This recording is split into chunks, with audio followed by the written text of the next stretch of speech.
હા બોલ બેટા તારું શું સીટ નંબર છે સી C61 61 અને કયા ગામથી છો દીકરા તું?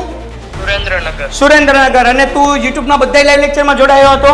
હા, સંકટની સાકળ ને બધા. સંકટની સાકળ ને બધાય આગાહી સંકટ સમયની સાકળ. હા, વેરી ગુડ. બધું. અને જ્યારે તું લાઈવ ભણતો હતો ત્યારે તને મજા આવતી હતી લાઈવ ભણવાની? ફૂલ મોજ. હે ફૂલ મોજ. ફૂલ મોજ. ઓકે. અને તને શું લાગે છે કે પેન્ટેડની ટીમ જે કામ કરે છે એ બરાબર કરે છે? અરે ભૂકા બોલાય ના. પર્સન્ટાઇલ ભાઈના આવ્યા છે 92.36. ક્યા બાત હે, ક્યા બાત હે. Very good, very good. તું એક એના લાઈવ છો તો પેન્ટેડના ટીચર વિશે તું શું કહેવા માંગીશ? તને ક્યાં મજા આવતી, કેમાં મજા આવતી, શું તને વધારે ગમતું મને થોડું શેર કર દીકરા. ઓલ ઓવર બધામાં મજા આવતી. ઇંગ્લિશ ખાસ કરીને ઇંગ્લિશ સમજ. ગણિતમાં તો મેથડમાં હાવ સેલ. હાય હાય હાય, ક્યા બાત હે, ક્યા બાત હે.